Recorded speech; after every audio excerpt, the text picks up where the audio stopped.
Voilà, l'ordre du jour du conseil municipal est épuisé. Avant de signer le procès verbal, nous allons passer à la question orale de M. Amaro. Oui, donc c'est une question, on en a déjà un peu évoqué le sujet tout à l'heure concernant les amandiers. Pour faire très rapidement sur le contexte, début janvier, nous avons été alertés par certains habitants du quartier sur le fait qu'un projet immobilier pouvait se faire en plein centre des 400 logements déjà existants. N'étant pas informés de ce dispositif-là, Geneviève Battini avait donc posé la question dans une commission urbanisme et Mme Slissa avait répondu effectivement en donnant tous les détails, les tenants et les aboutissants de ce projet-là.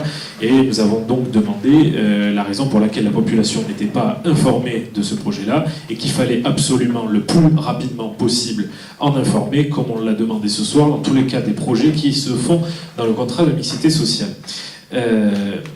Pour ceux qui ont vu la nature de ce projet-là, encore une fois, c'est un terrain privé, donc on ne pourra jamais dire qu'on s'oppose entièrement à ce projet. On ne peut pas, c'est un terrain privé, le propriétaire, il en fait ce qu'il veut. En revanche, Madame Slissa, étant donné qu'en plus c'est vous qui instruisez les permis de construire, on a la possibilité d'amender, de modifier, de retoquer, d'accepter de nombreux points sur le projet qui sera déposé par le promoteur. Du coup, j'ai plusieurs questions suite aux sujets qui ont été évoqués depuis certaines semaines. La première, la zone était classée en zone naturelle au sein du POS, donc le plan d'occupation des sols, jusqu'en 2012 et jusqu'au changement sur le PLU. Cette zone est passée en zone à urbaniser. Donc ma première question, qui vous a imposé ce changement-là? Si c'est législatif, sur quel article de loi vous vous basez pour exprimer le fait que ce changement vous ait été imposé?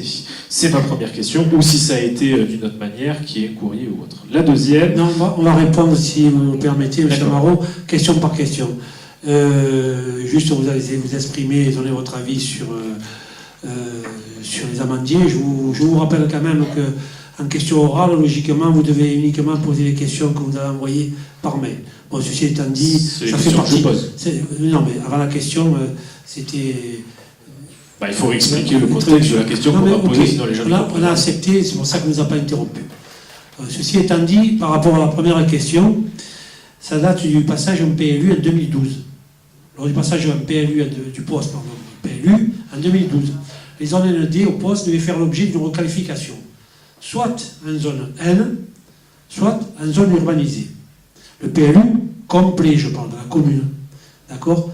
Donc, suite aux visites des organismes de l'État et d'après le porté à connaissance de l'État, il nous préconisait que les terrains ND se situant dans une zone urbaine devaient être requalifiés en nu afin de permettre une continuité urbaine. Et il nous était fortement conseillé. Ça veut dire que si on n'appliquait pas ce que souhaitaient les services de l'État, notre PLU ne passait pas. Ça veut dire que tout ce qu'on a essayé de protéger, tous ensemble, qu'on a essayé de protéger avec ce PLU, il y avait le risque qu'après, justement, en 2018, ça sera pour la dernière question, quand la métropole va prendre la relève, qu'il y ait des risques pour pas mal de zones de la commune. Voilà, ce qui explique que le terrain est passé, du fait que c'était le temps creuse entre deux unités d'amandiers, unité 1 et unité 2, c'est passé en zone urbanisée, puisque ça nous a été préconisé fortement par les services de l'État. Voilà, vous avez la réponse à votre première question. Donc ce que je retiens, c'est que c'est fortement préconisé, mais en aucun cas, ça a été obligatoire. C'est pas obligatoire, mais ça veut dire que... y avait... Les mots ont un sens. Ouais, les mots ont un sens, mais quand l'État dit forcément conseiller, c'est un petit peu comme la loi SRU, quand vous êtes pénalisé sur les logements sociaux, si vous n'écoutez pas ce qu'ils vous disent, oui, de 480 000 euros qu'on doit payer cette année, ils pourraient multiplier par 5, on aurait peut-être eu, les pénois, je rappelle que c'est des deniers publics, on aurait peut-être eu 2,5 millions à payer de pénalités au service de l'État. Donc quand ils nous conseillent fortement, ça veut dire qu'il vaut mieux les suivre. Bon, si on suivait tout ce qu'on nous conseille fortement, malheureusement, je crois que ça fait longtemps. Non, mais là, c'était plus que fortement. Oui, donc c'était dans le cadre d'une négociation et d'un choix validé politiquement. Okay. Alors, deuxième point, quelles modifications sont apportées et ont été validées aujourd'hui avec le promoteur en fonction des demandes qui ont été effectuées par les riverains? Encore une fois, c'est en termes de stationnement et en termes de circulation que la grosse problématique que se fera. D'accord. Alors déjà, vous faites bien, M. Amaro, de me poser cette question, puisque je voulais remercier. On a reçu avec Monique le mardi, avec Pâques, je suis un peu décalé, mardi, le collectif qui s'est créé de l'unité, je confonds toujours, c'est 1. Le bas, c'est 1, oui, parce que le haut, c'est 2, vous, chez vous, et le bas, c'est 1. Et donc, et qui nous ont interrogés sur tous ces petits problèmes qu'on a soulevés. Et effectivement, je vous apporter les réponses aujourd'hui qu'on leur a apportées. Et j'espère qu'il y aura, le maire s'est engagé, une deuxième réunion publique. Donc là, si ça vous l'a dit, tous les élus, quel que soit le bord, seront conviés à la réunion publique qui présentera le projet, je dirais, dans sa finalité, mais ça c'est Monique qui en parlera après. Donc, en ce qui concerne donc, les modifications aujourd'hui, c'est d'abord le cheminement piéton existant. Il a été pris en compte par l'aménageur suite à la réunion et sont donc conservés, même s'ils font partie intégrante de son terrain. Je le rappelle, c'est à lui, il va laisser tous les cheminements piétons, toutes les marches qui ont été faites par les habitants eux-mêmes d'ailleurs, hein, et qui d'ailleurs ont fait un bon travail. Sauf ceux qui sont transversaux, ceux qui n'ont pas été demandés, ceux qui sont sur les deux côtés. Voilà. Ensuite, il a été demandé, par ailleurs, raccordement sur les amandiers, non, ça c'est pas important. Pour rappel, actuellement, le stationnement s'effectue de façon anarchique, sur une parcelle privée. Vous savez, c'est sur le bas, quand il y a la sortie et l'entrée de l'école, le matin.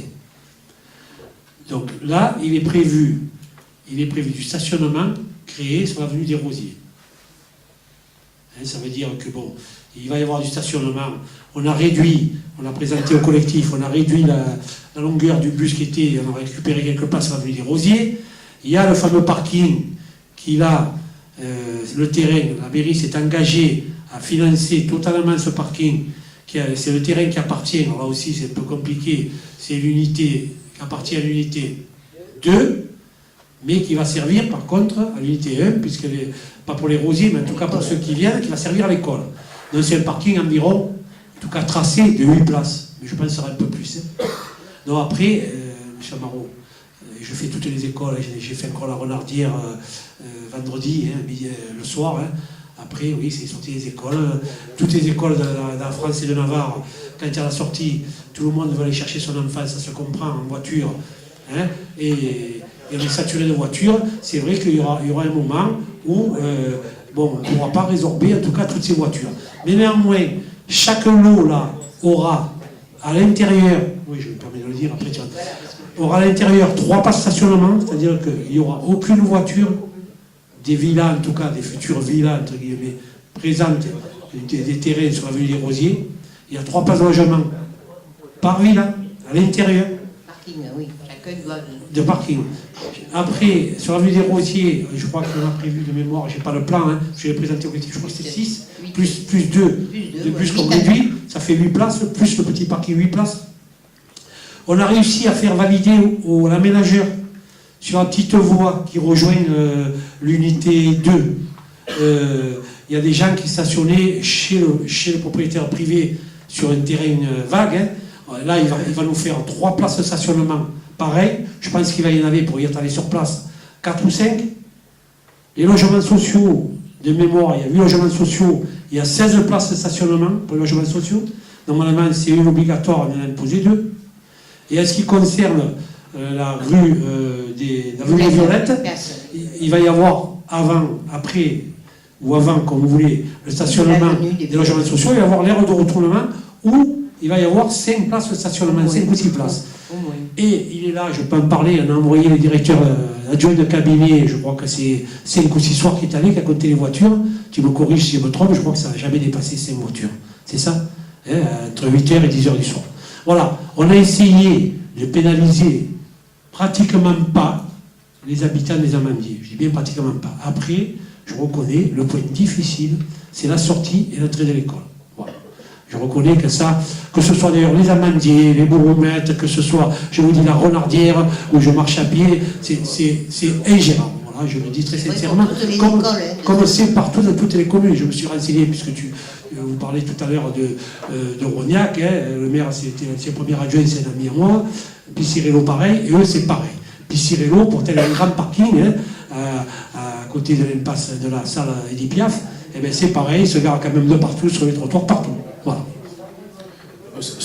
sur le fait qu'à des moments, ce soit saturé, on est d'accord. Sauf que là, aux Amandiers, il n'existe aucune aire, à part les 3-4 places qui sont juste à côté de l'aire de jeu, il n'existe aucune aire de stationnement dédiée. On parle de la Renardière, on parle de Castel-Hélène, on parle de la Voilerie. Oui, c'est engorgé, mais il y a quand même une aire de stationnement qui est dédiée. Et j'aimerais juste reprendre un mot. Dominique, tu parlais de stationnement anarchique.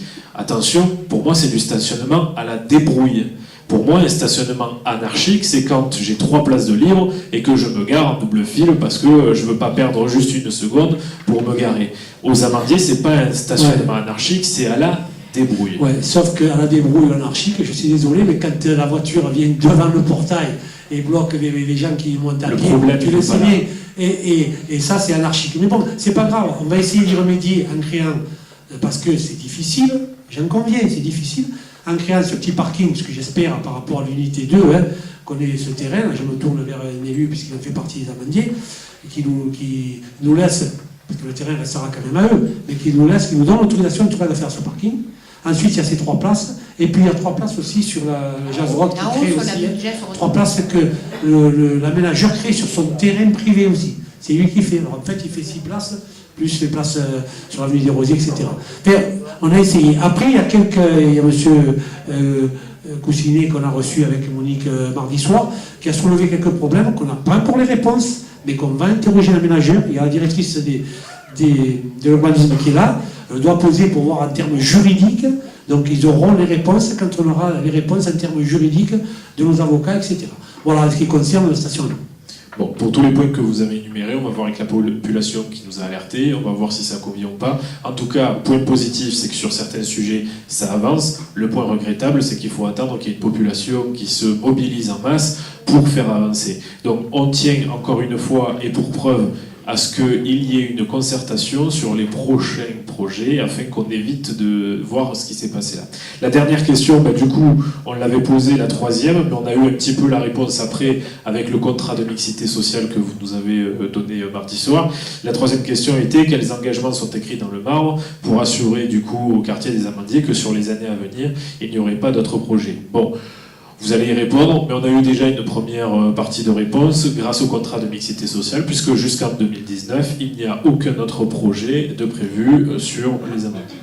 Mais je vais laisser Monique répondre, là, je pourrais répondre, mais j'estime comme on a travaillé tous les deux sur ce gros dossier, là, donc je vais la laisser répondre. Alors, en fait, si on regarde notre intégration effective maintenant dans la métropole, jusqu'au 1er janvier, si on regarde la loi, on verra dans les faits comment ça marchera, mais enfin, c'est dans la loi, au 1er janvier 2018, une partie du droit du sol sera transférée à la métropole, d'une manière qu'on ne connaît pas encore vraiment quand même.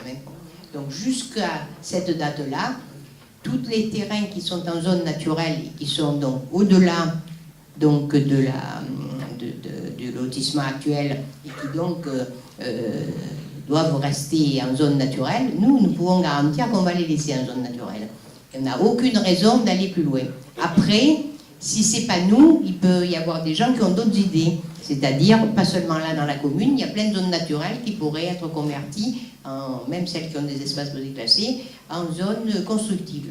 Sauf que, il ne faut pas oublier quand même que les procédures pour convertir, que si c'est à la métropole ou comme nous, il faut une révision générale du PLU, et donc il y a quand même des études à faire, des enquêtes publiques, c'est une affaire de 2 ans. Donc au-delà de 2018, bon, on arrive presque à 2020. Bon, après 2020, moi je ne sais pas quoi vous dire, c'est tout. Voilà. Il n'y a pas que moi qui ne sais pas. C'est bon, vous avez eu la réponse à toutes vos questions, monsieur Marron? Je peux quand même ajouter. Ah, pardon, je croyais qu'il était fini. Non, mais j'y repense parce que je vois ces messieurs là-bas. J'y repense. Donc, pour ce qui concerne, comme tu l'as dit, les points qui ont été évoqués mardi soir entre nous, il y a un point qui correspond justement au chemin qui pourrait mener à ces terrains donc, qui se trouvent derrière et qui sont en zone naturelle. Qu'est-ce qu'on peut en faire? Qu'est-ce que juridiquement on peut protéger sur ce chemin? C'est ça qu'on vous a dit qu'on répondrait parce qu'on ne sait pas exactement encore. Pour en fait ne pas en faire un grand boulevard qui amènerait tellement bien à la zone qui est derrière. Oui, parce qu'on est d'accord que la commune est souveraine de ces zones dans le cadre du PLU. Pardon? La commune est souveraine de ces zones. Pour le moment, oui. Mais il y a eu une question du collectif, ces fameux 6 mètres qui sont chez l'aménageur. Voilà, donc on attend d'avoir les réponses juridiques pour répondre au collectif des amandiers qui est présent ce soir. Ah, c'était... Je suis désolé, hein, c'est la fin du conseil municipal. Je m'excuse en langue Guilbault. Il y a un protocole à respecter, et nos lois sont toutes respectées, et voilà. Donc je vous remercie, le conseil municipal est terminé. Pensez à signer le procès verbal avant de partir. Merci.